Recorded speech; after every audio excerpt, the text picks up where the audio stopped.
2024, how are we? Everyone backstage is saying what a healthy crowd you are for a Saturday morning, so I want to thank you all for being huge video game dorks who did not party and just played games all night with their friends. That's what PAX is all about. Before we start, who's been to a PAX panel before? I see a lot of hands going up, and that means you've been to a bad PAX panel. All right, everybody, you've been to bad PAX panels. Back there, you have 4 developers who are so excited to talk to you about the game they are making, Sid Meier's Civilization VII. What I need from all of you is energy, saying you are here with them, you are excited to see them. So when we say good things you need to cheer, go yay. Anything you want to say, but be excited. Like when I tell you, yes, you're going to hear about new civs today. And in the same vein, when you hear something you don't like, you're allowed to boo. Like say, you PC players, how's it feel? Finally, coming to console day and date, February 11th, Civ on console and PC, I won. Don't boo me, I won! All right, you guys have got it. One more time, get loud right now, all right? Ladies, gentlemen, and NBs, put your hands together for a small section of the Firaxis dev team working on Civilization VII.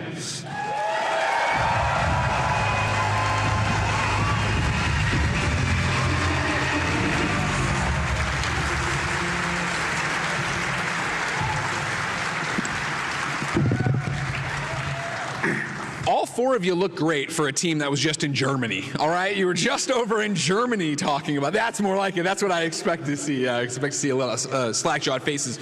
Real quick, if people don't know, let's go one by one. Who are you? What do you do? Sir, I hear you're the newest member here, the intern. The intern for 15 years at Firaxis. I'm Ed Beach. I'm the creative director. Have been in a role similar to that since Civ 5, but now we're doing it again for Civ 7. Awesome. I'm Dennis Shirk. I'm the executive producer for the Civ team. I've been working with Ed since he's been at Firaxis. I've been there for 19 years now. God. Wow. My name is Jason Johnson, and most people call me JJ. I've been at Firaxis for 12 years. I'm the art director for Civilization VII, and started working on the Civ during Civ 5. I'm Andrew Johnson. I've been at Firaxis for just over 3 years, and I'm the senior historian. I'm also a professor of anthropology. Senior historian, professor of anthropology. We'll get back to that. No, that's you don't hear about, a lot of times PAX panels don't have that kind of credential on the panel. Ed, before we actually dive in though, for me, somebody who covers video games each and every day, of course, youtube.com/kindafunnygames, what is the secret, you think, for Firaxis having such a long shelf life for developers who come there, stay there for so long?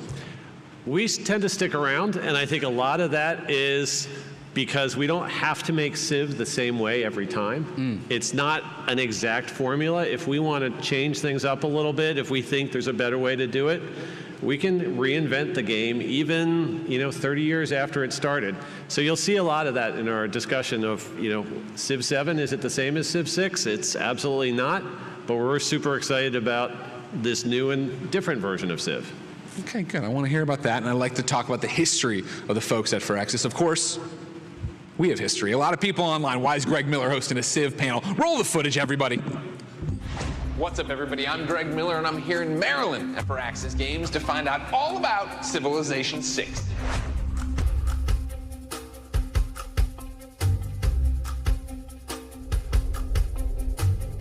Is Civilization VI the best one yet? No pressure. Civilization 6 builds on everything we've done before. Is it the best one yet? Yes or no? Yes! That's what I like to hear. Ed, is Civilization VII the best one yet? Yes! We looked so young. Who knew? Who knew time would get away from us like that? So Greg, I thought we were talking about our new feature, Ages. But I think you're talking about aging. I am talking about aging. Great job. He said he wasn't going to tell that joke. Yeah, wow. Yeah, I appreciate you workshopped it. That wasn't off the cuff. On the plane ride, you're like, what if I did this? What if I did this one? I appreciate it. I like being kept on my toes. Like I said, a big opening night live, big Gamescom for Civ 7 and for the team. Of course, you dropped gameplay there. Let's watch that so we're all on the same page and then get into some discussions.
It's a good trailer. It's a good tagline.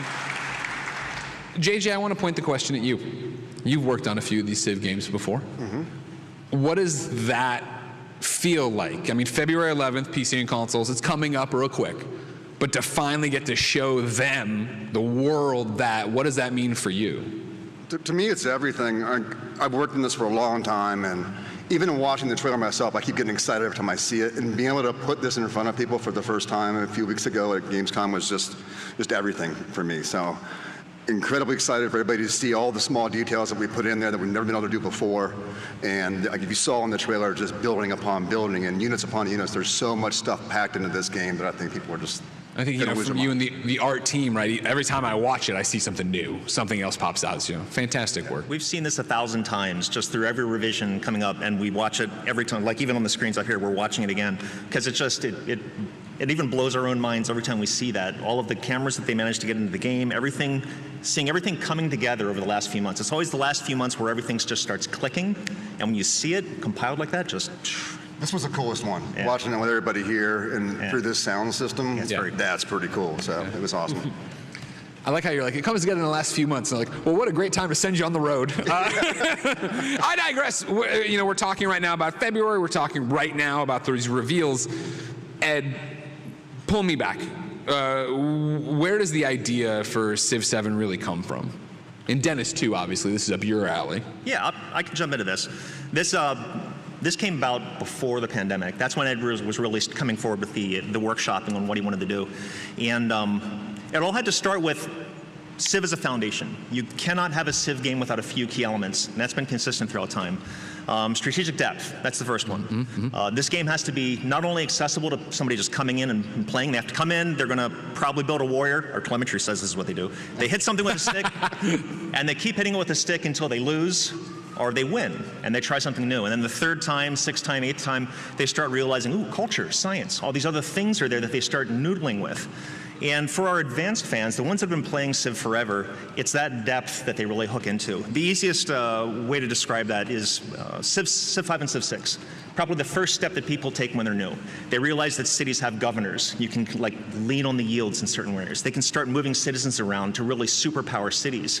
And that's just an example, a really simple example of what we want all the systems in the game to have. You can skate along the surface and just play that domination type game, or you can go down and really just make everything sing. But that's where Ed started. That base, what do you build on top of that? Okay, that's cheating. That's the base.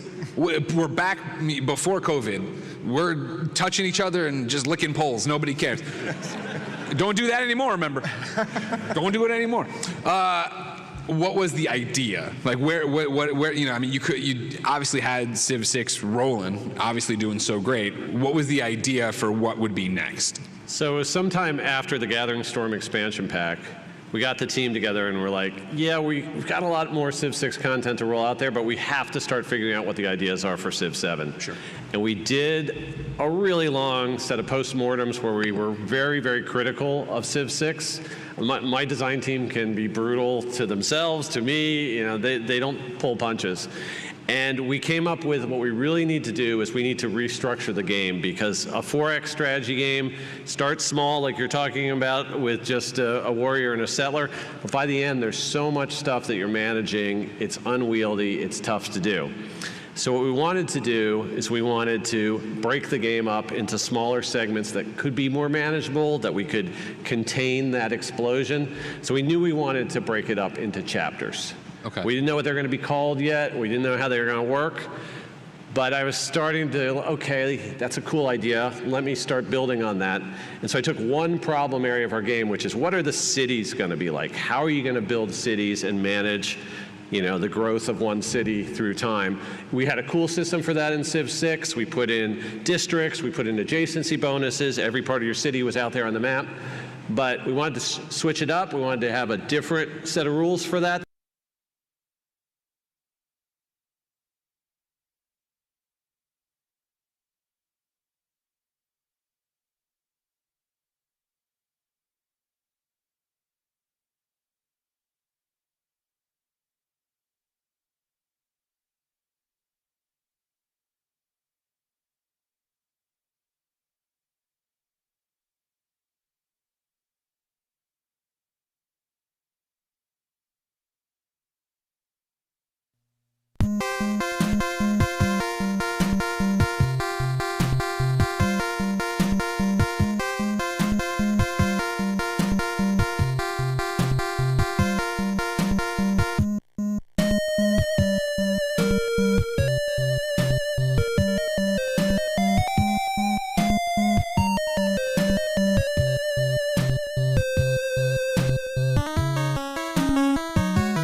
The reason the Romans named it that, we're not really sure, but they think it's because there was a King Lud who was the famous Welsh king at the time. And so they're like, well, if we're going to go visit him, we got to go out to Ludgate, right? So I'm not sure if that's exactly why it's named that. But this particular area of Roman London is fascinating because we can document exactly how it changes over the centuries. So next slide.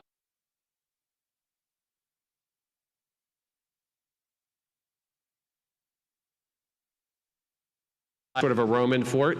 And as Rome expands, the Romans leave because their empire was too big. They got attacked by barbarians and it collapsed. And the people that came in and really established London after that were the Normans. So the Normans come, they build the Tower of London. William the Conqueror says, I've conquered, I'm here. And it's that same area in the orange here that's the Norman base. And so let's look at how in this medieval time, on the next slide, we get a new view of the Ludgate, but now it's the Ludgate sort of during the medieval Renaissance period, and we see what the Normans have done to the city. So there's still a wall at the edge of the city. The gate is still there. The Fleet River that flows around outside of it is still there. Now they've actually diverted the river because there's so many miscreants and troublemakers in the Middle Ages and Renaissance that they need a prison or dungeon to put them in. So that's got, the river's now forming a moat around that prison. But you can still recognize that this is the same part of London we're looking at. But the first thing I noticed is like, okay, where's all my Roman stuff? I wanted to figure out, like, where did my Roman forum and amphitheater, they're all gone. And now this new version of the city has been entirely rebuilt with stuff you'd think about with the Middle Ages or the Normans. And you see things like inns and taverns and religious buildings like priories, and then the prison as well. So we notice that everything's been sort of reformed and rebuilt in a whole new way. And I'm like, well, that'd be fun to, actually get to rebuild my city a second time and have a whole new set of buildings and tools to do it with. You were born for this job. So, you know what I mean? Who looks at maps like, oh, it's gonna be a badass video game? I love this map. This is like the best map. So I'm like, I need to find one more map. Maybe there's another one. What happens to this part? And if I can find a map just to the Ludgate, it's gonna make me even happier. So lo and behold, I went to the sources, and here it is. It looks a little different, not as colorful, but this is the exact same place. The roads are in the same place. Although the first thing I look at, like, where did the river go? Yeah. It's gone. Well, they channeled it underneath the ground. It's basically underneath where all those train tracks you see are on the left-hand side, because this is the Industrial Revolution. Of course. And you need factories. Nature, get out of the way. And so it's hard to read on this map, but you can see there's printing works, there's tobacco manufacturing. Everything is about the Industrial Revolution. And the river's buried underneath. And instead of that prison, they've totally ripped the prison out because they need a new railroad station. Of course. So the railroad station is right on top of where the prison was. And so again, I'm like, wow, this is the modern times. And they rebuilt this whole city one more time. And it's this ability for players to think about, okay, I'm going to create my empire first as the Romans. And then another really cool empire is going to come along, like the Normans were, and I'm going to get to play with all the tools and fun things that they have. And then Britain's going to come along, and the Industrial Revolution's going to come there. And Britain did pretty well in the Industrial Revolution. And so that's the big idea for Civ 7, is history comes in layers, and you can build your civilization in these layers. Every part of the game, you are very, very powerful. You're an empire at the height of their glory, and you get to build that part of your empire the way that's appropriate for that time period. The Tower of London is such a cool example of that. If you've ever had a chance to visit, where you're walking through the outer walls built by the Britons to see the tower built by the Normans, and there's still a piece of the original Roman wall inside. It's just a microcosm of what Ed's talking about. Andrew, I look to you, all right? These people are clearly obsessed with London. This is something that I've never thought about. This happens in lots of cities all the time? Yeah, I think some of the famous examples of this layering of history would be, if you look at the avenues of Paris, these are things that were built down with a certain ideology in mind, with modernism, with militarism, and these kinds of things. So with every layer, this is not just infrastructure, this is not just technology, this is also an ideology. There's also a culture that underlies each one of these strata. So cities that I know much better are in Southeast Asia, and you may have an area that has a wall around it that has a certain kind of religious function, or at least did at one point in time. You may have canals that stretch out that were the technology of how you transport heavy things at that time. Those get paved over, railroads come in, new forms of city planning come out. But the infrastructure is there, just changed and repurposed. And thought it continues to influence and affects our lives, but in different ways. And I think being able to open your eyes and see, the underground here in Seattle or other cities where you can see the bones of what went before and how it still exists and makes a part of who we are in the present. That's what I find really fascinating about this layering and why I love cities with those things. Okay. So you're sitting here, staring at all these maps, getting all excited. History comes in layers, I get it. What does it mean for the gameplay of Civ 7? So we had to move from that meeting and go forward and how are we going to actually... Everyone's just blankly staring at you okay, history layers. We had to figure out what is this, how do we put this into the game? So that's sort of how the city layout system is going to be set up, where you have the different sets of buildings. But we have to think about what does that do in terms of who you're playing as. Sure. And we'll have some examples coming up where we'll talk about different ways you can go through the game. You can have this type of sort of European approach to it where it starts with Rome but then goes out in a whole bunch of different directions. Or we're going to show some examples from Asia that look a little bit differently. But basically the setup is going to be you play as a different empire, and there's going to have to be a moment where that age of history starts to wind down. Okay. Andrew and I spent a lot of time talking about where are the right places for history to break. And the first one was somewhat obvious. You sort of have the Dark Ages. They actually call them that after the Roman Empire fell. So we sort of knew that was going to be one of our natural breaking points. But we debated the second one a little bit longer. And Andrew can maybe talk about that if we want to get into that. But we basically decided we're going to end a chapter of history. We're going to think about why the empires are struggling during those periods, and we're going to have new game systems called crises that players are going to have to sort of power through to get their empire to the end. What's cool is your empire doesn't go anywhere. Your empire's still there. It's been challenged. It's a little frayed at the seams, but so much of what you built in that age is going to move forward with you. We have some examples of that we'll talk about in a little bit. And so you get this sort of cyclical pattern going through the game. It's not like previous Civilization games where it's just up and up and up and up and up and up, and you never had a challenge, you never had a setback. Right.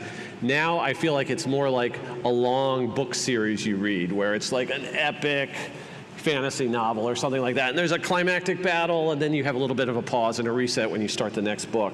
That's sort of now the structure of our game, and I think it draws people through the whole game experience in a much better way. It's not like, we're giving you this really long game that's going to take you 20 hours and go and try to survive. Here are some signposts. Now it's sort of, signposts is a great way to talk about it. So that's ages. Yeah. Okay. Dennis, that was a bunch of blah, blah, blah. What does it play like? How does an age work? You know what I mean? I'm sick of the theoretical. Tell me about the turns. I want to touch on that because that's interesting. God dang. Civ is not in and of itself a historical simulator. It's not meant to be. We give you the pieces of history to play with. It's, the language is spoken, what they're wearing, uniforms, hats, everything around you is accurate when we hand it off, and then our fans screw it all up and tell their own stories, which is what's great. That's when Andrew tears his hair out? Yeah. No, I like it. But whether it's, the games that I'm playing, the games that Ed's playing, each one is a unique experience to that person for that particular playthrough. And that's what Ed is leaning into with the ages even. It's more combinations and more things for you to try that we've never simulated in a Civ game before. An example of what an age is, a lot of people I've saw online, like they'll say ages, eras, ages. Ages, for example, antiquity is around 200 turns. 200 turns if nobody does anything right at all. You're just having an awful time of doing nothing. It'll go a maximum of 200 turns before you actually go to the next stage. You're going to be accomplishing things, the AI's accomplishing things. As you're doing goals, the age might shorten a little bit, and you're going to have it broadcast to you when an age is coming to the end, and then all kinds of cool things happen. But within each age is what's so cool. Ed and the design team can focus in on what makes each age awesome. Every civilization in that age is at the height of their power. Everything they have, unique civics trees, their unique units, Rome with their unique commander, the legions they start with, everything is for you to play with at that point in time. And so when you go to the next stage, when you actually have that transition and you take what you had before with you and transition to a new civilization, that legacy comes with you, and more cool things happen in that age with what's strong in that period of time. Yeah, and I think when we think about the ages, you had discussed, when the breaking point is, but I think we also think about the kind of processes that are happening at each of these three moments in time. You've got, in antiquity, you have the kind of development of philosophy, the development of writing, the building of cities, this sort of points of light, in different places around the world. And we look for commonalities, too, about areas where we see the same processes happening worldwide. In exploration, now is when things get there still are, in antiquity, there are trade routes that go around, but this expands in a dramatic way and around the midpoint of history, in the midpoint of the game, in that things begin to get really cosmopolitan, to get really stitched together in ways that it's hard to separate one point out from the rest of the world. And then finally, in modernity, you get the notion of kind of centralization, bureaucratization, biopolitics, however you want to phrase it, but the development of these rigid kind of empire, if you will. JJ, you've been quiet in this section. I'm just getting smart, sitting leveling up. You can pull no facts out of your butt around Andrew because you're going to be wrong ultimately. Multiple ages, multiple civs. Yeah. You're the art director. This sounds complicated, no? Like, wouldn't it be easier just to stick with, I'm asking Ed, how many civs? It's a lot. It's a whole lot, but it's really interesting as an artist, too, to be able to, like, look at all these civs, research all these civs that we haven't been able to pay the attention to before because they may have been in a small area of history, and now we can really get in there, explore them, explore their people, their building, their cultures. And we represent all of that now in the game. We have so many unique units, unique buildings that we've never had before, and we really had to lean on Andrew for the historical research because there was just so many things. And this guy can tell you like what color it dyes, the Civ would have had access to, and we really tried to hit all those things as realistically as possible. Was there ever a we can't or shouldn't do this in terms of, okay, the permutations of what this could be, and so what this Civ would look like if it went to this in the second act, but did this in the third age? We, as an art team, we wanted to do everything. Yeah. We really did, and it's, we did a lot in Civ 6, but we never really got to represent everything, and now we truly can. So looking into that stuff was just so much fun for us to really get it all out there for the first time. But yeah, it was something to do. So. And then, Andrew, for you, watching these ages and these civilizations switch off that didn't. This isn't how it really went. What is that like? Is that nails on a chalkboard, or is it really cool to lean into and then see how that might go? And then, of course, once it gets out into everybody's hands, see what they do with it? No, I mean, what a civilization is a conglomeration of different kinds of ideas that came from the past, but also material conditions that shape how we realize those things or may reshape our own ideas. And I think for me, the changing civilization speaks towards nothing's inevitable, right? There's no destiny that we all have. The times and places that we exist now are the development of different these different configurations through time. And so for me, the notion of changing a Civ to something else is a realization of this or that possibility. So even though that possibility didn't actually happen in the past, maybe we could explore it like this. Even if this is the one that did happen, well, then you might want to just try something else. What if? And I think what makes many historical games and Civ fun is that what if. I love doing that. Okay, so let's get back to the what ifs then. I'm playing as this civilization, the age ends, I switch to a different civilization, or stick with it. So I think we have a graphic to show here that answers your question very, very well. It's a graphic we've been showing online, but we can talk about it in a little bit different ways. So Andrew was talking about the what ifs. So this is a graphic that shows if you start the game and you choose Hatshepsut as your leader and you're playing as Egypt, that's a natural pairing. But we actually have 3 different types of pairings that you can make in the game. One is if it's an actual historical tie, like Hatshepsut being Pharaoh of Egypt, but we also have regional ties. So Hatshepsut could have led an empire such as Aksum, which is another trading power just down the Red Sea from Egypt in that same North African region. And you play through the Antiquity Age. In this particular example, we're on this golden path, the golden line through this diagram. Sure. And so we're playing Hatshepsut Egypt, and we get to the end of the age. Where do we go from there? So this is one of those cases where, yes, Hatshepsut never moved on through history. We've had immortal leaders in Civ games, so we're playing a little bit fast and loose with history no matter what. But say she had to How'd you let them do? They're perverting history, Andrew. This was your job to stop. There is no pure history. So we're get to this point, and one of those threads that could have made sense was through trade or whatever, there's a connection across North Africa, and Egypt starts to pick up influences from the Songhai Empire, and now that city, just like we were talking about London being built with Roman and Norman influences, maybe there's a new empire that's Egyptian with Songhai influences during the exploration age. But we also let players take some more dramatic turns. And so a good example of that is anything you can unlock just because of the way you've been playing your game. So the example in the middle of this screen here is Mongolia. And you can get to Mongolia in a Civ 7 game if you build up a strong cavalry force in that previous age, collect a lot of the horse resources. All of a sudden you want to keep that momentum going. And so maybe the right move for you in that particular game is I'm going to go to Mongolia. May not be a historical choice, but it's one of those what ifs. What if Egypt had been a giant cavalry army that dominated antiquity? Then the way they approach exploration might have looked an awful lot like the way Mongolia built the hugest land empire. So that's what we're modeling here. It's cool because it has enough historical and sort of logical threads through it. Sure. That these, what we call pathways through history, the narrative is there in the player's head as to what they're doing and why they're following that route. But it gives you all sorts of directions you can explore. Each game, you might start it as Egypt, you could play 10 times as Egypt and end up in different places every time. This is a very nuts and bolts gameplay question. Oh, can you put it back up if possible? So my question is, I'm playing this first age.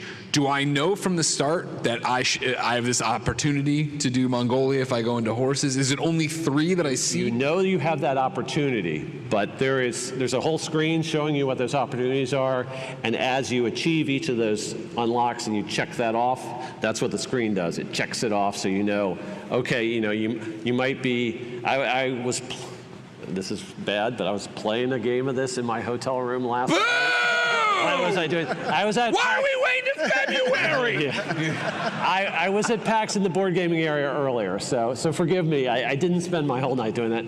But yes, I was unlocking things. I was playing as a Civ that we'll talk about in a few minutes, not as Egypt.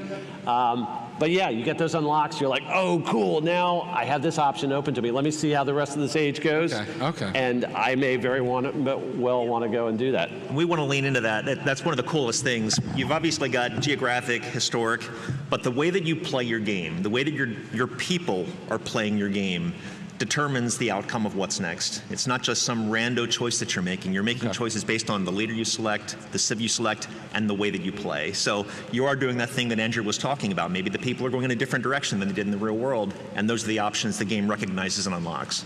Okay. I teased it at the top of the show. Then you just teased it. Just tell us who the new civs are. What are you revealing at PAX? You're playing it in your hotel room. So our first reveal is not going to be super surprising, but we'll get some more interesting ones. You better. In a second. They'll come at you. I told him to boo.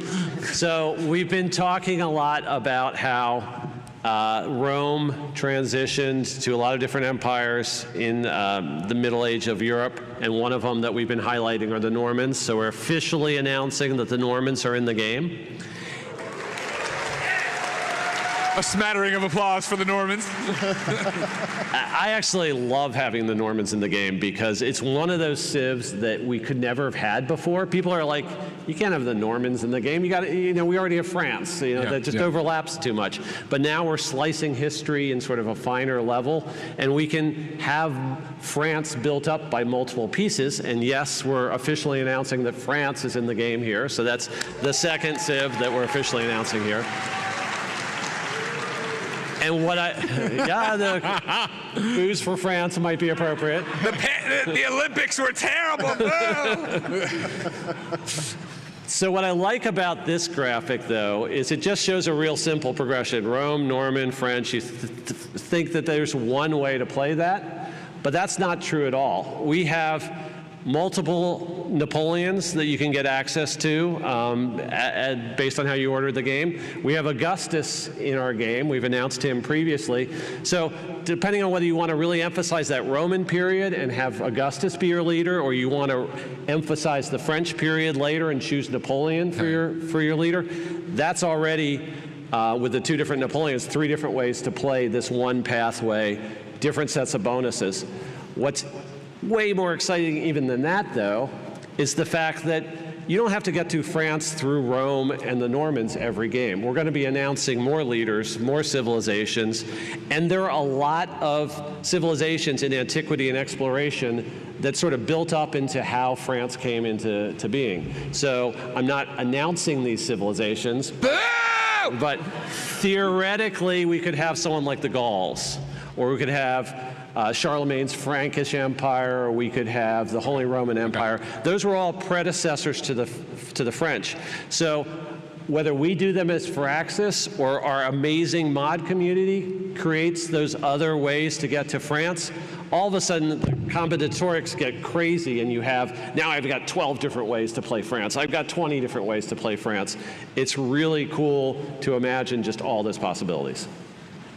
Dennis, for you designing gameplay, does it ever get, though, daunting that there's all these possibilities as you try to figure out how this game's going to play for everyone? There's a reason that it's taken as long as it has. We've been watching every day as that poor individual on Reddit's been posting a new drawing every day until the game starts. So thankfully there's an end in sight for him. But yeah, this is a lot of work to make sure that everything feels good, looks great, and just that all the paths that we have pathways through the game for everybody, and just the amount of options that players have now to play with, the amount of role playing that's possible now to get through a game, it's a whole new thing. And it's scary at the same time as it's exciting to do this, because it's a whole new way to play Civ. I think the biggest thing that we wanted to do when we came into this is our fans up until now knew exactly what we're doing, in what order, in what expansion, the whole way through it. Yeah. And it was time to change that up. We're going to have fans coming in and need to play with a new strategy, need to come in with fresh eyes and try something brand new.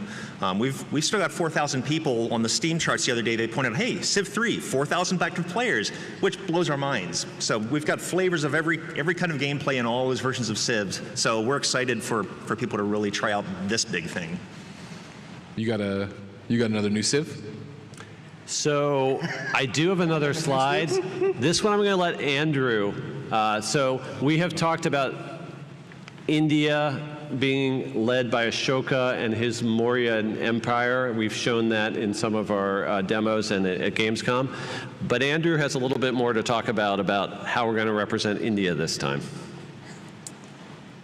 Okay, so India in the past has been, in Civ 6 has been India.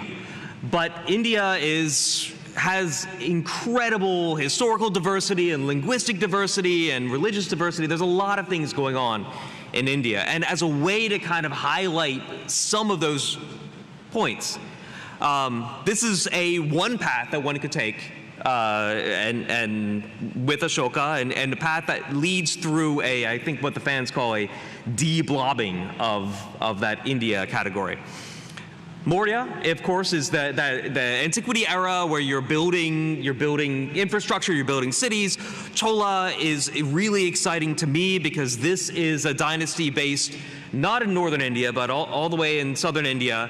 And you have incredible networks of influence, of poetry, of literature, of script, of religion that extend across into Southeast Asia and beyond. You have merchant trading houses that are staffed by Christian, Jewish, and Muslim merchants. There's just a global interconnection happening in Chola. And then the Mughals, of course, too, which you have again, a centralized bureaucratic state, one of the wealthiest points on the globe at one particular point in time.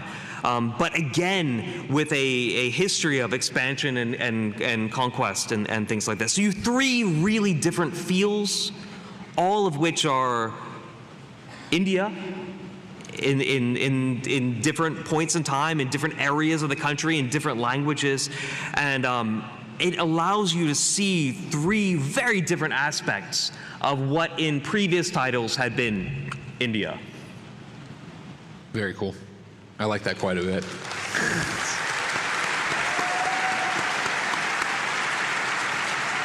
So, back to Ed and Dennis, I believe, on this one. This sounds great. I love the idea of the layers of history like you're talking about. But how do you make it feel like it's one empire and I'm not doing 3 different things that are just using the same map. That's where I'm a little bit confused. And that's fair. That's something we wanted to, make sure it's shown through. And we played around with this a lot about what do you retain from your previous empire as you go to the next stage. You're building a continuous. We looked at it first of all as you're building an empire to stand the test of time still. And your empire is made up of these component parts from the different civilizations that you're proceeding through. So we have a good example of this. We're going to start by looking at what a Roman city looks like in our game. And Rome has got to build the Colosseum wonder, just, kind of for style points if you're playing Rome and you miss out on the Colosseum. What are you doing? But you can see some really cool things here. We now have, for our civilizations in the game, most of them have 2 buildings. If you put the 2 unique buildings in the same tile, it's called creating a unique quarter. So for Rome, it's the Temple of Jupiter, and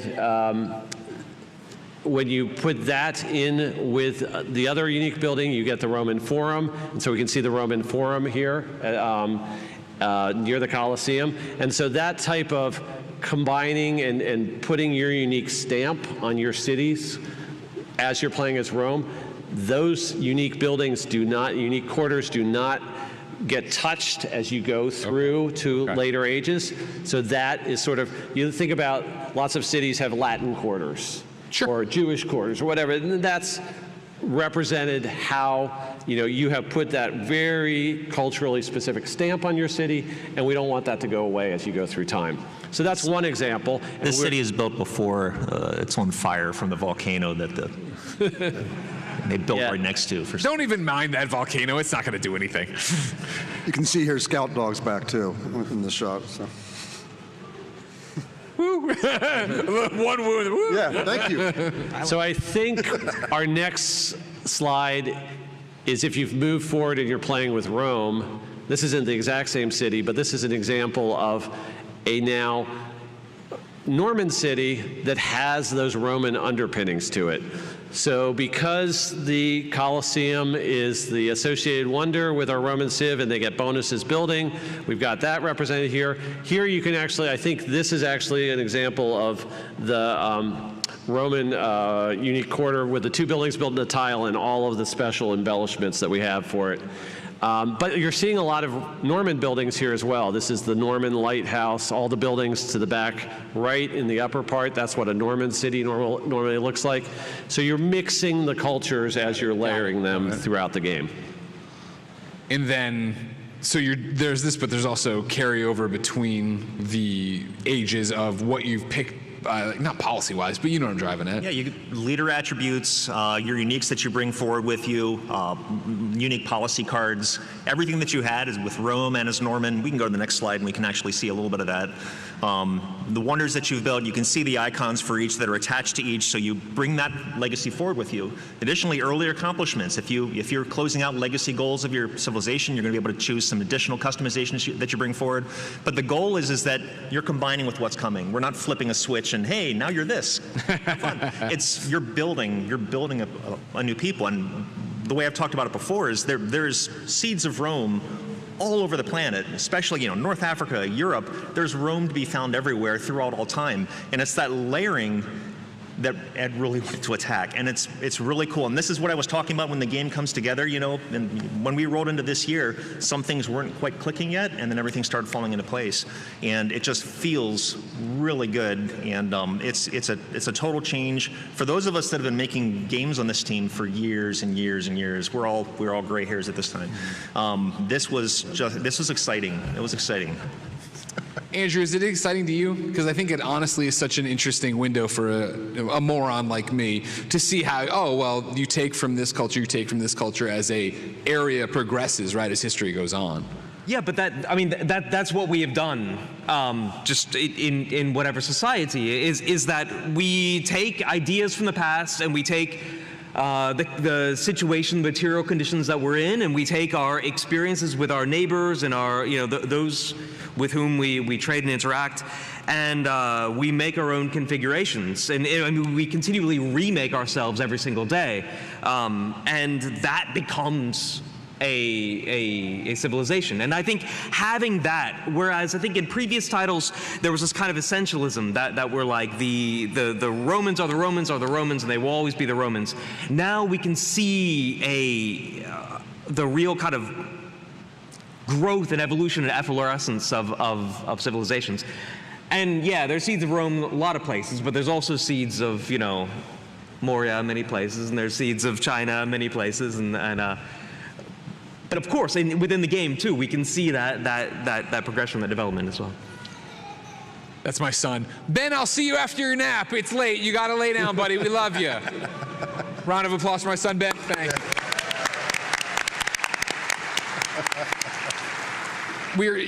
Andrew, you just talked about previous. He's still crying.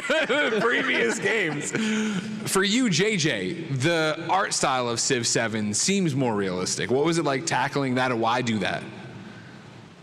I kind of wanted to change the tone a little bit, or we all did actually. I took some of the things we brought forward with Civ 6 and the lessons learned, but I really wanted to kind of go back to that Civ 5, some of the tone there. I think there's some slides on the style. Oh, here we go. Yeah, so you can see the readable realism art style we kind of came up with is, to me, something that you kind of see in miniatures and dioramas and those things. And you take some of the smaller details, you kind of exaggerate them a little bit so they'll read from that kind of game map perspective. Let me see what the next slide is. Yeah, so when we first started out, these were some of the inspirations, like I called them my inspiration soup, that I kind of sat with all the other art leads to kind of eke out the style we were going from. And one of the big things for me as a kid was dioramas. I used to really spend a lot of time looking at dioramas, and it kind of goes well with the turn-based game because you can kind of tell your own stories within these highly detailed little areas. And also, Albert Bierstadt and the painters from the Hudson River Valley School were like a really big inspiration. We liked the sense of hope where in the middle and then maybe what's around the corner. We want to explore and find out, and it could be dangerous, and it may be awesome. And the last one is all the rest. One of the things we used for early on palette discussions was the guy in the middle there. It's from a movie called Barry Lyndon. It's a Kubrick film, and everybody in that film is just this character, but they're all real people. Yeah. And some of the colors and palettes were just absolutely incredible because he shot that movie in all natural light. So we all kind of got on that movie and looked at that a lot, and to where we got to now with readable realism. It looks awesome. Thanks. Like, I can't wait to see it in action. You can clap. So one slow clap from the front. Thanks. Like, yeah, it's really impressive, man. You and the team should be very, very proud of yourselves. It's been a lot of fun making this game. Of course, as they've said throughout this panel, Civ 7 wouldn't be anything without you. It wouldn't be anything without the future modders. It wouldn't be anything without the Reddit commenters. There are many, many community questions we wanted to field on this panel, so please welcome to the stage for Axis Community Manager, Sarah Engel. Sarah? Oh, there she is. Thank you. Oh my gosh, I got my own stool. Thank you, Greg. I do have a couple community questions here, and I'll start with Civ player NUFC9RW. They ask, I'd love to hear about the aims in terms of the balance between tall and wide. So I'll take that one. And tall and wide play means whether you're going to spread across the whole map wide or whether or not you're going to just focus on a small empire that has like really impressive cities. Now we have players on our dev team that like to play both ways, but Dennis only likes about a 4 or 5 city empire, so he's a tall player. So I'm just going to really quickly point people at a couple things they should look for where we're going to be providing more information about how tall and wide sort of tension is in our game, and players can explore both. So the first thing is we are bringing back specialists And specialists are when you allocate some of your population not to go find another tile to work, but to go and sort of dig deeper in your cities and like occupy your libraries and universities and do bonus research there. Specialists are going to play a really, really important role in Civ 7. It's much more enhanced compared to Civ 6. That's how you power your tall empire. The other thing you'll hear more about is our settlement cap. Settlement cap is sort of a total limit on how many cities you can have. You can unlock more settlement cap through our culture tree. That's really what culture is good for, is both advancing in the civics tree and increasing your settlement cap. What I really like about the settlement cap system is it's unique for each empire.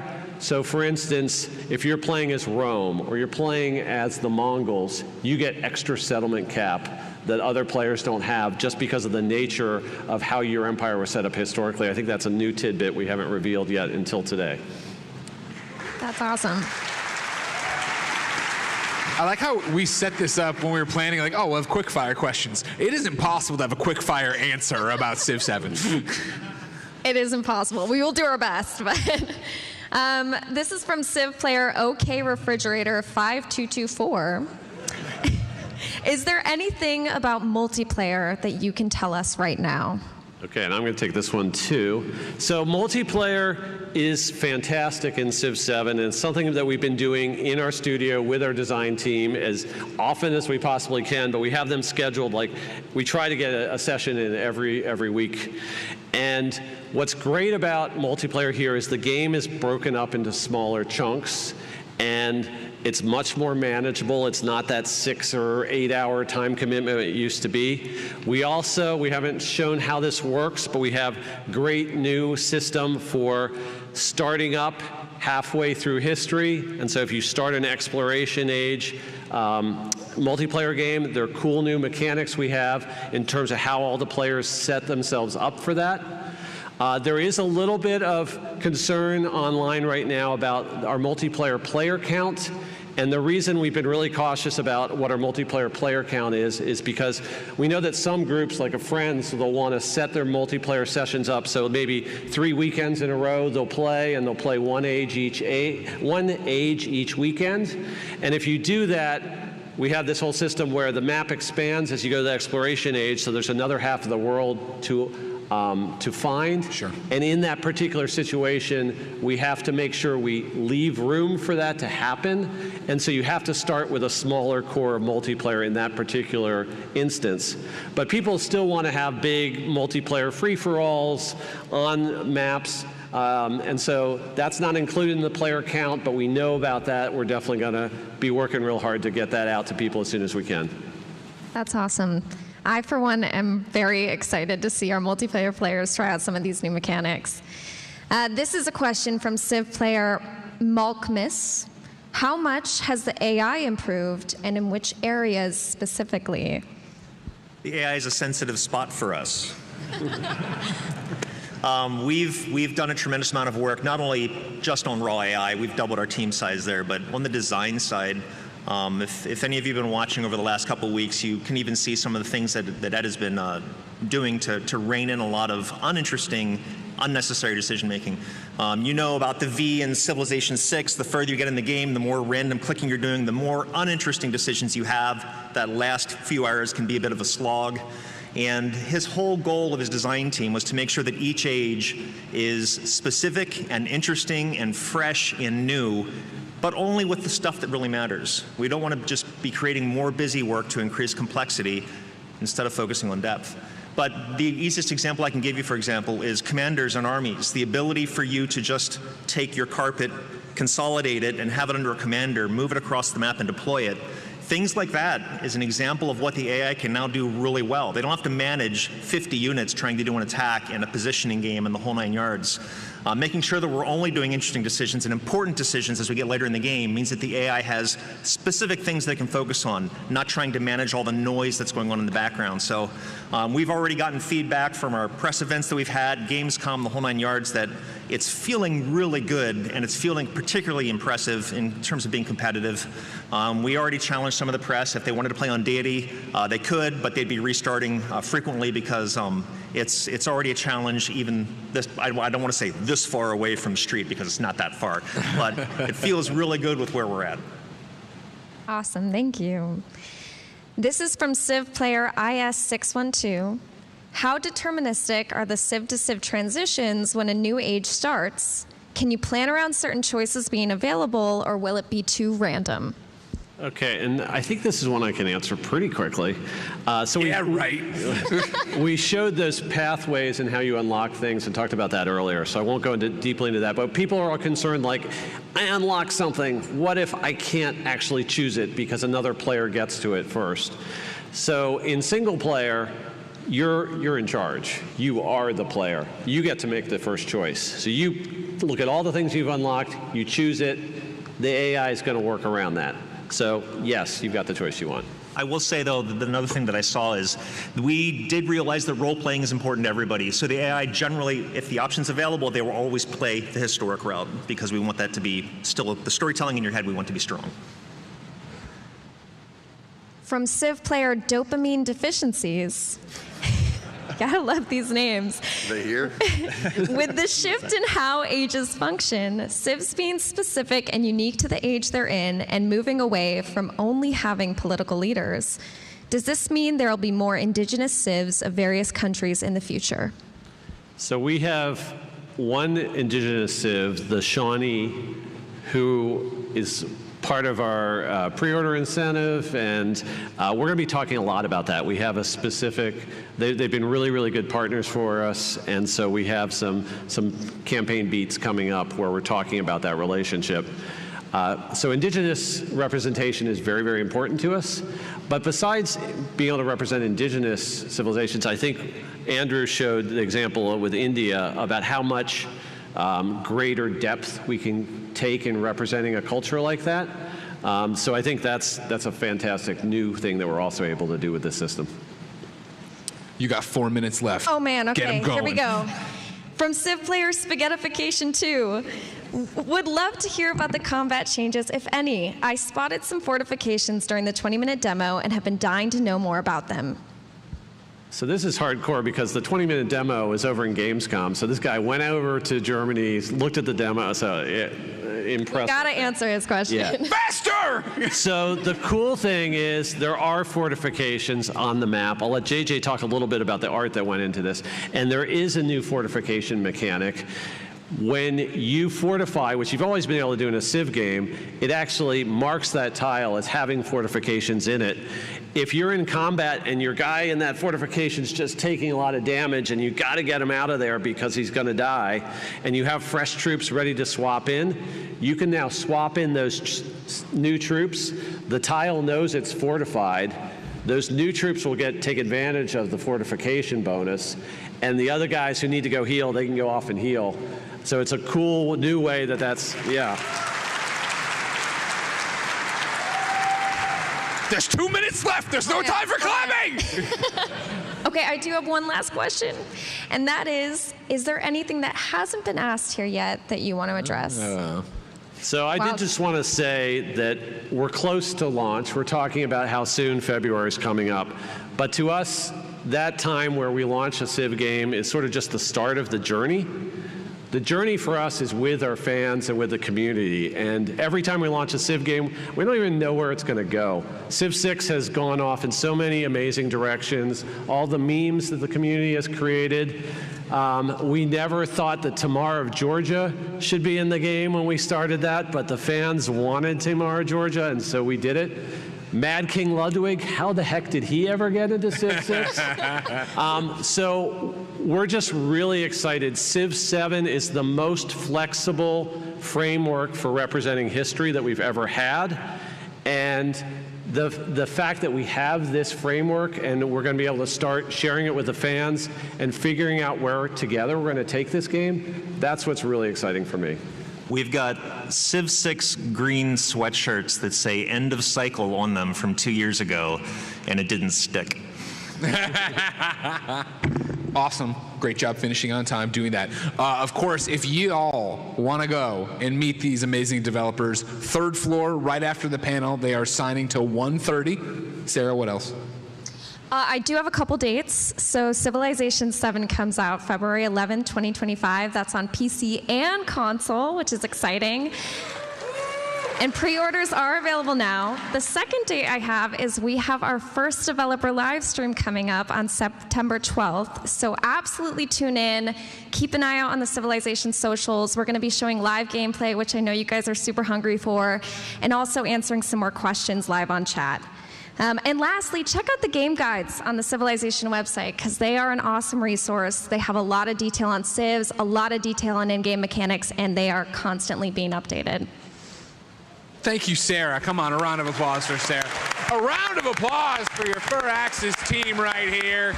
And a round of applause for Civ 7.